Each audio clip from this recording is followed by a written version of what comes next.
Okay, and welcome back to Living with the Light, our second class. Last week we spoke about Shabbos candles, the beginning of Shabbos, and now today I want to speak about Besamim at Havdalah, the spices that we smell at Havdalah.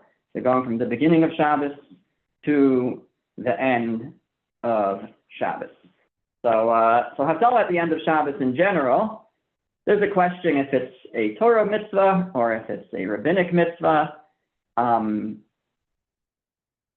One understanding of it is that just as we have to sanctify Shabbos at the beginning of Shabbos and declare the difference between declare the sanctity of Shabbos at the beginning of Shabbos, so too at the end of Shabbos we have to declare how Shabbos is distinguished, how it differs from Chol, from the weekday, and that's the purpose of Havdalah at the end of Shabbos. Now it also has another purpose, which is to permit one now to resume regular weekday activities after Shabbos.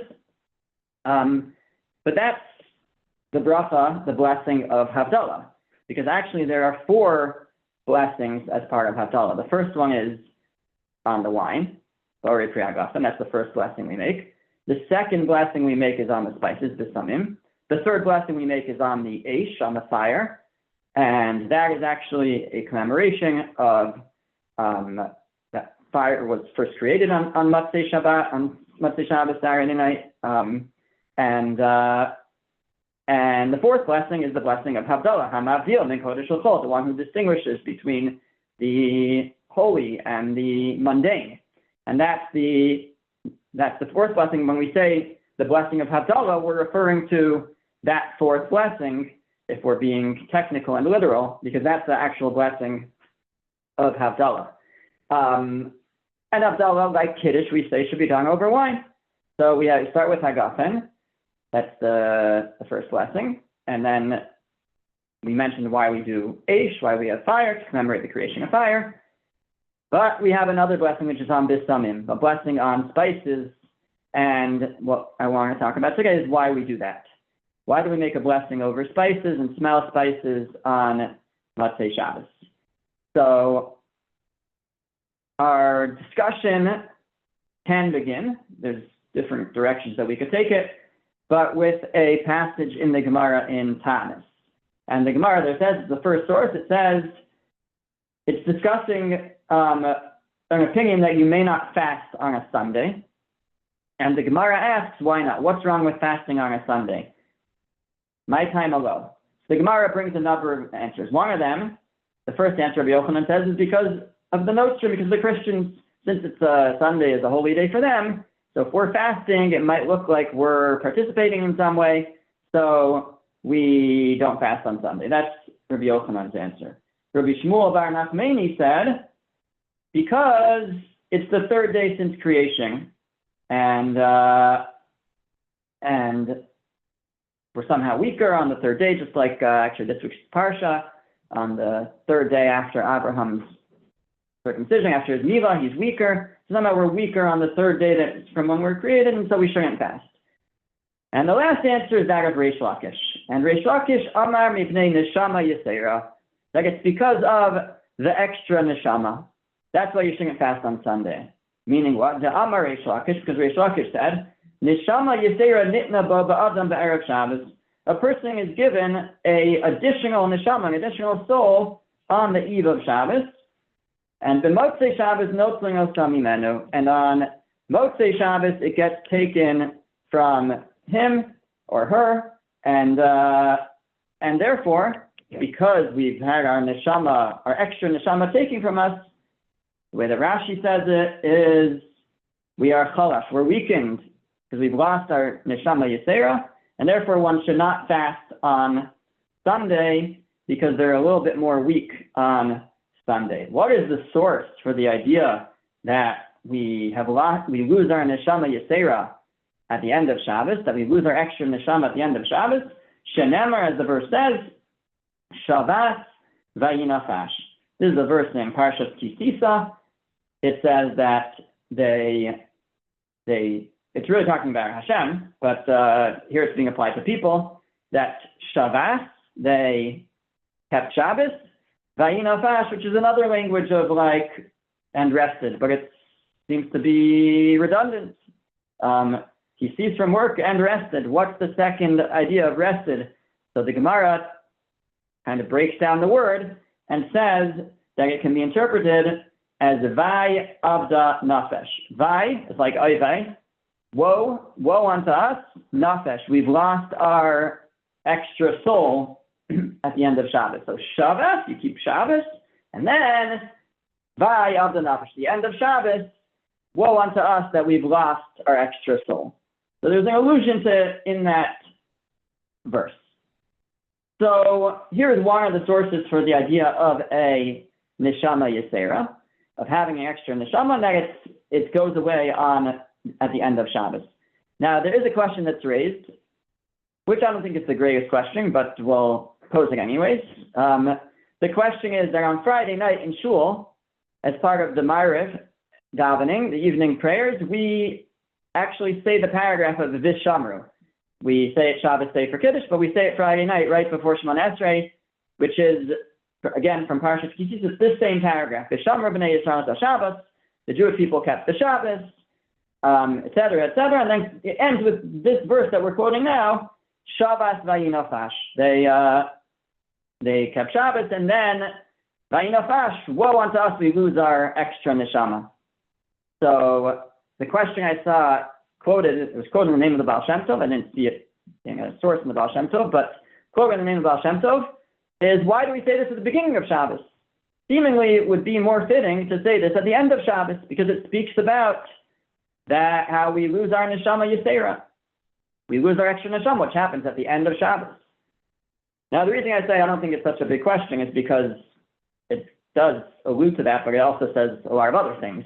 So it says the Jewish people kept the Shabbos, and they should do it for generations, the covenant. So it makes sense to say at the beginning of Shabbos as well, but that's the question that I saw quoted in the name of the Baal Shem Tov. And the answer that was offered is that, yes, it's true that it speaks about the Neshama Yisera being lost, which happens at the end of Shabbos, but it's important to know about that at the beginning of Shabbos. At the very beginning of Shabbos, we have to realize that we are being gifted this extra Neshama over Shabbos, and that we're going to lose it at the end of Shabbos. So take advantage. Use this time of elevating holiness properly while you have that Neshama Yisera. And this fits in actually with what we spoke about last week. One idea we said about lighting the Shabbos candles is that a candle represents the Neshama, and two candles would represent the regular Neshama and the Neshama Yisera, and that as we light the Shabbos candles, it's a reminder that we're going to have a Neshama Yisera over Shabbos. And like we said last week, we don't fully understand what this means. What does it mean to have a Neshama Yisera? On a very simple level, we can understand that it's an opportunity for elevated holiness. This neshama, this added soul, is coming from the world of neshamas, the Gan Eden Shalmala, the upper Gan Eden, and it's an opportunity for elevated holiness over Shabbos. And the more we're aware of it, then the more potentially we could take advantage. So that's what they say in the name of the Baal Shem Tov. We start off at Ma'ariv already, and we mention this verse to remind us that over Shabbos we're going to have a Neshama Yisera. Now, however, since we are going to lose that Neshama Yisera at the end of Shabbos, we are potentially going to start feeling down, start feeling that we're missing something, and that is where the Besamim comes in. The Besamim is there to give us a pick-me-up, to give us a lift. We just lost our Neshama Yisera. We're feeling so down. We need something to elevate us, something to make us feel better.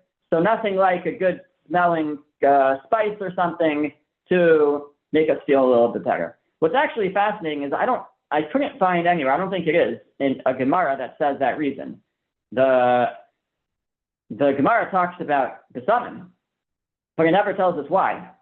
And it's the commentaries, the Rishonim, Tosfos, who says that the reason is because we've lost our neshama yisera.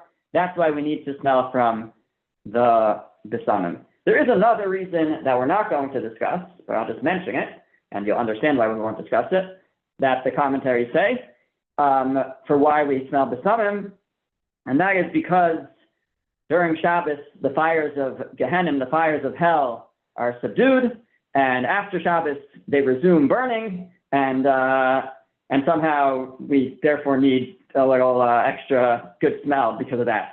So we're not gonna touch that reason because I don't really have any clue what it means. As difficult as it is to understand what a neshama yisera is, but that is completely beyond out of my comfort zone. So, but this is the accepted reason, pretty much, for Besamim at the end of Shabbos. It's because we lose this elevated neshama, this holy neshama yisera, this extra neshama, this extra soul, and in order to comfort ourselves, we smell from Besamim. Okay, but why Besamim? Why smell? I mean, we drink a cup of wine at Havdalah. Why don't we just pass around the cup of wine and everybody can have some wine? There's nothing like some wine to improve our mood. And if we're feeling down because we lost our extra neshama, why doesn't wine do the trick? Why do we have to add in an extra ingredient here and bring in Besamim? In fact, I actually saw in the Taimei HaMinhagim, which is a work that talks about different reasons for customs, that they quoted from someone who said that's why we make Havdalah over wine, is the same reason, because we lost our neshama yisera. I don't think that's the simple reason. I think that just like we make Kiddush over wine, we make Havdalah over wine, wine gives something extra significance. But I think the question is a fair question. Why do we need Besamim to elevate our spirits, having lost that extra spirit, that extra neshama? Shouldn't wine or something else be able to do the trick? And as actually we're going to see that there's kind of real basis for this question, because we don't, and we'll get back to this later, but we do not have Besamim when Shabbos leads into Yom Tov. When Shabbos is leading right into Yom Tov, so we make Havdalah, and the Havdalah involves a blessing of Havdalah, slightly changed, because instead of saying the one who separates between Kodesh and Chol, between the holy and the mundane, we say ben Kodesh LeKodesh, between the holy and the holy. And we have the Eish, we have the fire, because it's Matzah Shabbos, and that's Saturday night, that's when fire was created. But we don't have the Besamim when Shabbos leads into Yom Tov. And the question is, why not? And one of the answers that's given is because we don't need it, because we have a big Yom Tov meal. So who needs a little Besamim to improve our mood when we have a whole Yom Tov meal in front of us? But we'll come back and get into that discussion a little bit later. Robert. Actually, we don't use the Besamim if there's a Yom Tov at all during the week before the next Shabbos. Right, that too. Why not? Same reason. Because the anticipation of the Yom Tov helps comfort us for the loss of the Neshama Yetera. At least that's what I've heard. Wait, I'm confused. You're saying that if there's a Yom Tov coming up that week, we don't use the Besamim? Right. I've That's never my heard that. understanding. I'll double check, but that was my understanding. Yeah, I don't think so. I've never heard that before. Okay. We don't say. I certainly could be wrong. Yeah, we don't say Vihi Noam Right. when there's a Yom Tov coming up, but we do use the Besamim. Maybe that's what I'm mixing it up. Anyway. Yeah. Okay. Okay, so here's back to our question. So we need to pick me up. We lost our neshama yisera. So why Besamim? Why Besamim? So this takes us to another passage in the Gemara. This is in Brachos 43b, Mem Gimel Amud Beis, the second source in the source sheet. The Gemara says, Amar Rav Zutra bar Tovia Amar Rav, Minayin shemavashin al reach. What's the source in general that we make a blessing over something that smells good? So we're not going to get into all the details of the halachos now, but the idea of making a blessing of Bari Mini Besamim isn't exclusive to Saturday night. Really, anytime I would pull out my Besamim cloves during the week, I would have to make the same blessing before I smell from it. When I'm smelling from something good, at least something that's meant for smelling, then, and it's meant just for the enjoyment of smelling, then I make a bracha on it. I go over to flowers. There's a bracha. So I want to smell flowers. I make a bracha before I smell them. So the Gemara asks, what's the source for that idea that we make a blessing before we smell something? Says the Gemara, Shenemar, because the verse says in Tehillim, it says, Kol ha-neshama tahalelka. Every soul should give praise to God. Now, it says specifically the neshama should give praise. Every neshama should give praise. And the Gemara wonders, usually we wouldn't say that. We'd say every person, every individual, every human, should give praise to God. Why does it specifically say that it's the neshama that should give praise? Ask the Gemara, Ezehu davar shaneshama nanes mimenu ve'en haguf nanes mimenu. What is something that the neshama benefits from, derives pleasure from, that the body does not? The Omer Zehareach, it's referring to smell. In other words, this verse is telling us that there's something that the neshama should give praise for, but the person themselves not necessarily, but the neshama should. Well, what is that the neshama derives pleasure from that the person themselves doesn't necessarily? And it answers that it's talking about smell. So, first of all, what does that mean that the person doesn't derive benefit from? We enjoy smells. So some say, well, it means that it's a very minimal enjoyment. It's like a moment of a good smell and then it's gone. So it's so minimal. It's not something that we as a body would give a blessing for. We wouldn't call that a pleasure that's deserving of a blessing, but for the neshama somehow derives a greater pleasure from the scent, and therefore the neshama, because of the neshama, we're going to make a blessing over it. Others say that it's in its nature, scent is something that's ephemeral. It's like more. It's in the air. It's not something you can touch or see. It's something more ruchni. It's something more.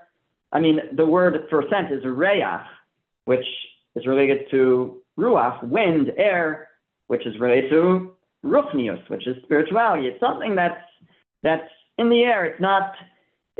You can't call it a physical enjoyment. Another way you might say is it doesn't give us anything. It doesn't give us any nutrition. It's not. We may smell it as a person, but what does it do for us? It doesn't change anything for us. So it's not something that we would give a blessing over, except for the neshama. But the neshama, says the pasuk, says the verse, that there's something that the neshama praises God for, and that is scent. And that's why we make a blessing before we smell something good, because the neshama enjoys it. So if that's the case, I think now we have a bit of a better understanding why it is that when on Saturday night, when we lose our neshama yisera, we lose our extra neshama, why it is that we need to comfort ourselves with some scent. And why is that?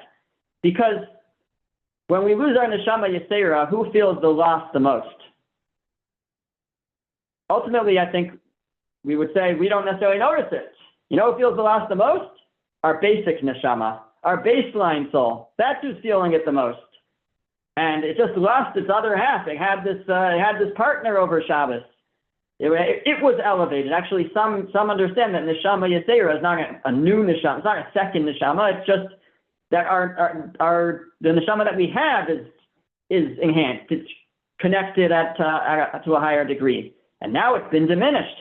Now it's been relegated back to its normal self. So it's our neshama that's feeling the most down. Well, if our neshama is feeling the most down, then we need to give the neshama what it enjoys the most, and that is the sense, a good smell, a good scent. And we find in another context that there's a special spiritual quality, an enhancement of the neshama through a good scent. Because the Gemara tells us, I did not include this on the source, Gemara tells us in Shabbos that at the time of the giving of the Torah, the Gemara interprets a verse in Shir Hashirim, in the Song of Songs. It says that his cheeks are as a bed of spices. And it refers to, so somehow we relate it to God like a bed of spices at the time of the giving of the Torah. Spice is obviously something that smells good. Arugas habosem in Hebrew. Something that smells good. And the Gemara says that with each of the 10 statements, the 10 commandments that God spoke at Sinai, so nismaleha kol alam kula besamim. The whole world is filled with spices with each of those commandments.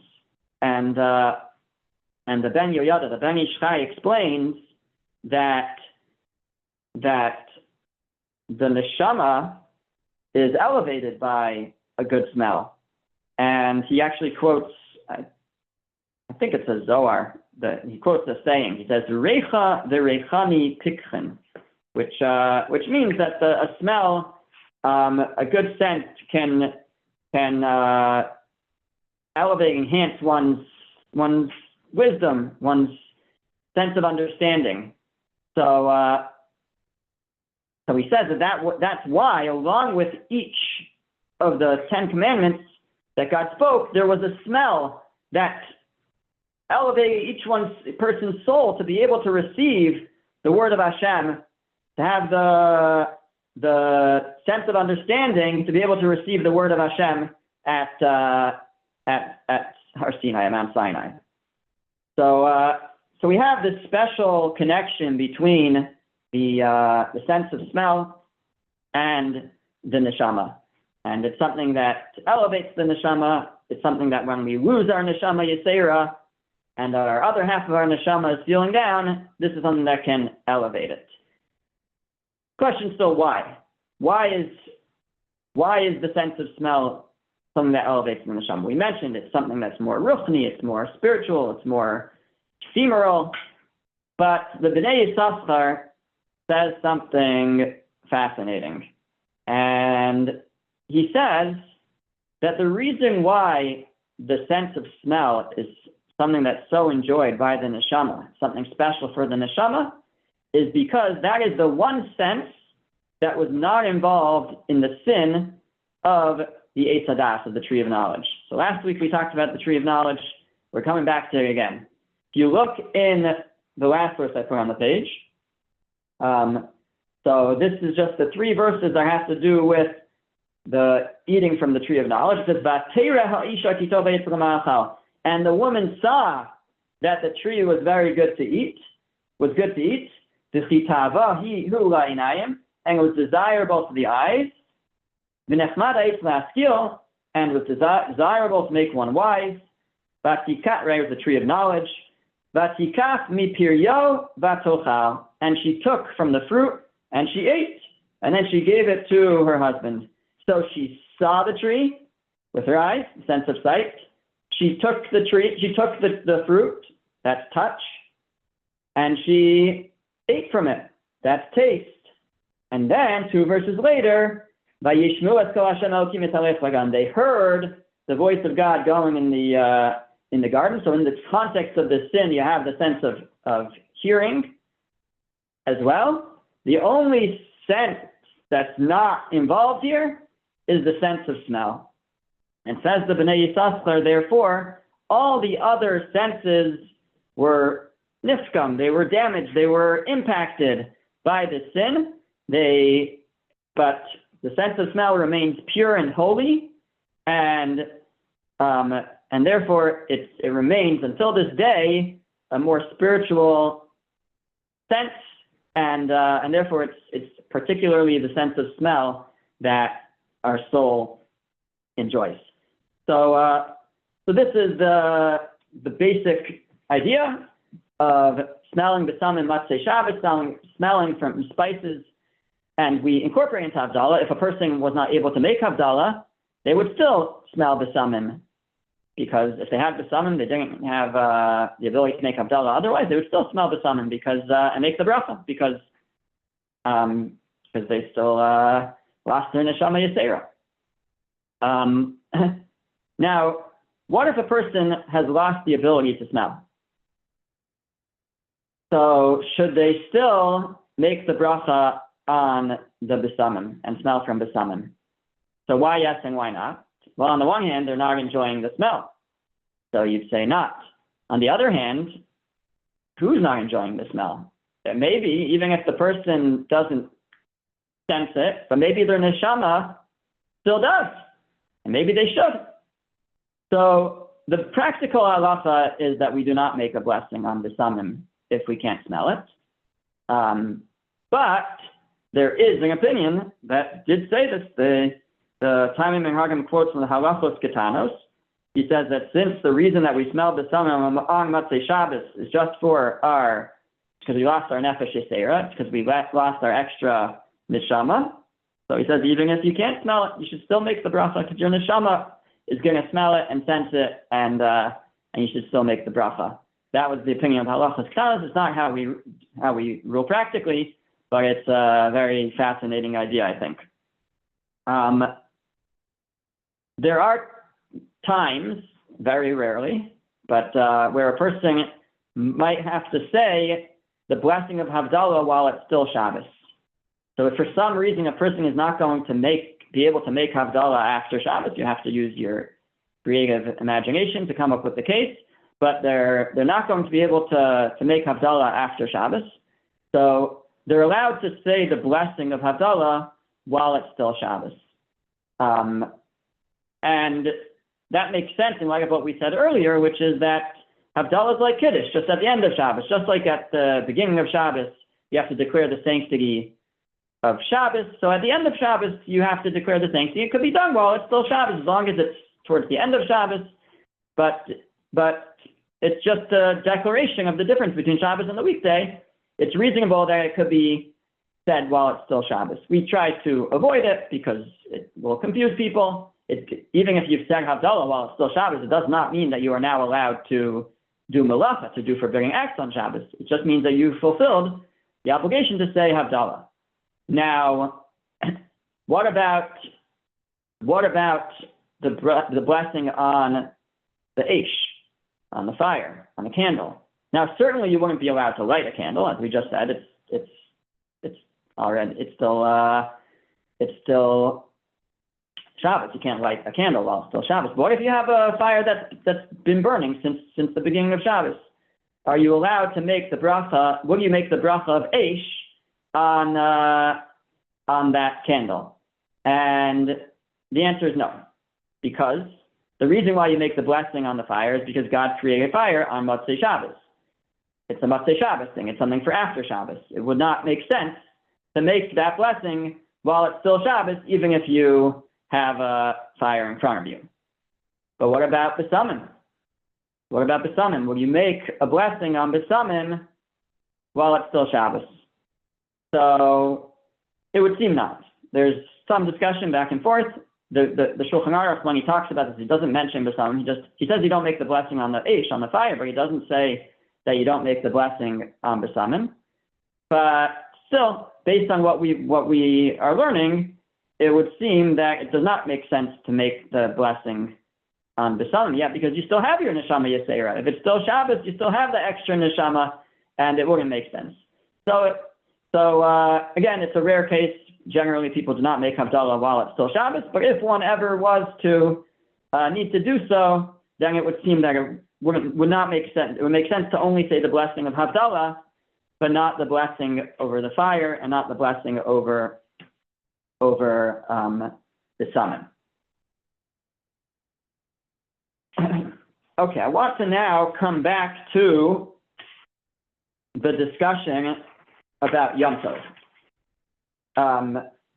because the Gemara has a very detailed discussion about what the order of Havdalah should be when it's Shabbos going into Yom Tov. Because Shabbos going into Yom Tov, you're going to be making Kiddush for Yom Tov.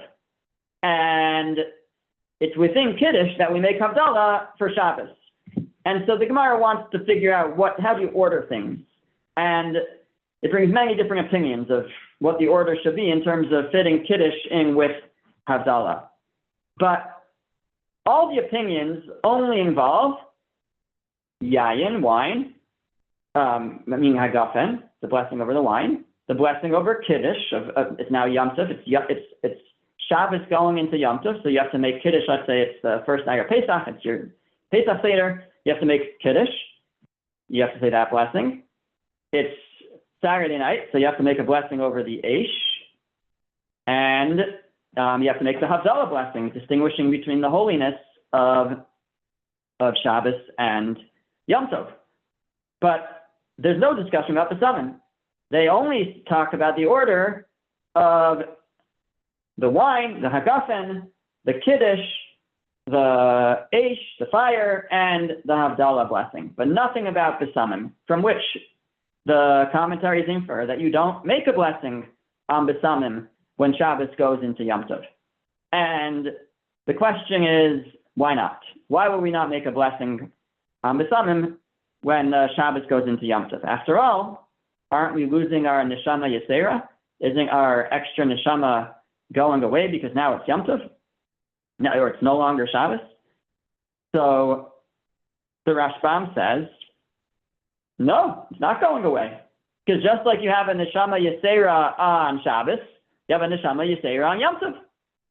So therefore, there's no blessing of Besamim. Your neshama yesera is not going away because you have a neshama yesera even on Yom Tov. That's why you don't make the blessing. Tosfos disagrees. Tosfos says no. There's no neshama yesera on Yom Tov. Neshama yesera is something specific to Shabbos. So why don't we have Besamim? Says Tosfos. Well, you're about to have a lavish Yom Tov meal. So if you need some comfort, so the lavish Yom Tov meal will do the trick. Now, that's a little difficult to understand because we just explained that it's very specific that we have Besamim. If that was good enough, then any night of the year, if you have a nice Malava Malka, if you have a nice meal Saturday night, then that should be able to replace Besamim. You shouldn't need to make the blessing over Besamim if you're going to be having a nice enjoyable meal on Saturday night. So it's a little difficult the way that Tosfos says it, because Tosfos just says, so actually I take that back.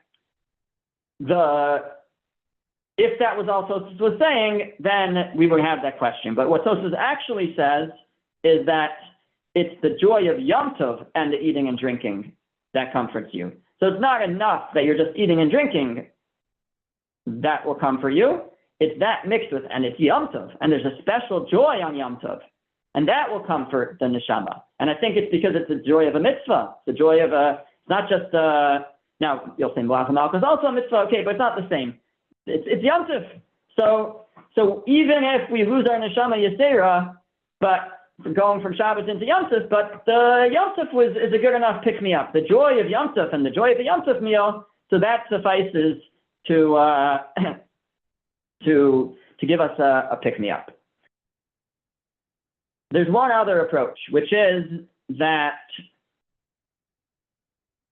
let me just note, part of why Tosfos rejects the Rashbam's idea. The Rashbam said, you don't need to Besamim going from Shabbos into Yom Tov, because on Yom Tov you also have a neshama yesera. Now, the problem that Tosfos has with that answer is that if on Yom Tov you have a neshama yesera, then what about after Yom Tov when you make Havdalah? Do we use Besamim when we make Havdalah after Yom Tov? The answer is no. We don't. And if it was true, like the Rashbam said, that we have a neshama yesera on Yom Tov also, then after Yom Tov we should have Besamim too. So Tosfos says it must be we don't have a neshama yesera on Yom Tov. It must be a different reason why we don't need Besamim when we go from Shabbos into Yom Tov. But the Ramban, another one of the early commentaries, the Rishonim, says a different answer. he says that the reason it's really, we have a neshama yisera both on Shabbos and on Yom Tov. So if that's the case, then why is it that after Yom Tov we don't need Besamim? The reason is because the neshama yisera that we have on Yom Tov doesn't leave us. It stays with us. Every Yom Tov we get this elevated neshama and it doesn't leave. Only on Shabbos does it leave. But after Yom Tov, the neshama, that added level of holiness that we get on Yom Tov, it doesn't leave us. And therefore we don't need Besamim, we don't need to comfort our soul because it remains at that same elevated level. And the question that would remain then is why? Why would Shabbos and Yom Tov be any different? So the Kedushas Levi, or Levi Yitzchak Berditchev, says a fascinating idea. He says there's a difference between Shabbos and Yom Tov. Shabbos is, as the Gemara calls it, the holiness of Shabbos is Kedusha v'kaima. It's there. Every Shabbos is going to be holy, and we have nothing to do with it. Shabbos is holy by definition. God made it holy. God sanctifies Shabbos. Yom Tov, though, is different. What gives Yom Tov its holiness? What gives Yom Tov its holiness is that when we sanctify the new month, then as a result, you have a Yom Tov. If we were never Mekadesh, if we never sanctified the new month, then you would never have a Yom Tov. Yom Tov only happens because we sanctify each month. Now, at this point in our history, we are no longer sanctifying months. It's all been done for us. It used to be that every month the High Court would sanctify the new month when there were witnesses of the new moon. Witnesses of the new moon, they declare a new month, and that would determine when Yom Tov was going to be. Now we have it set for us. But when it was set, it wasn't just that they made a calendar. They made a calendar and they sanctify every future month. So it's still only, the months are only sanctified because they were sanctified, 1,500 years ago, or whatever it was. So, so what gives Yom Tov its holiness? Yom Tov is holy because we sanctified it. We sanctified the month, which makes that day of Yom Tov into a Yom Tov. So the Kedushas Levi says that that's the difference. The difference is Shabbos, we're not involved in giving it its holiness. We are bystanders. And so we're given the holiness, the special holiness as a gift. We're given that special Neshama Yisera as a gift. But since we weren't involved in creating it, so after Shabbos it goes away. But Yom Tov, which we were involved, mankind, the Jewish people were involved in creating the holiness of Yom Tov and bringing upon ourselves that holiness, bringing upon ourselves that extra neshama. Therefore, even after Yom Tov, it doesn't go away. It stays with us.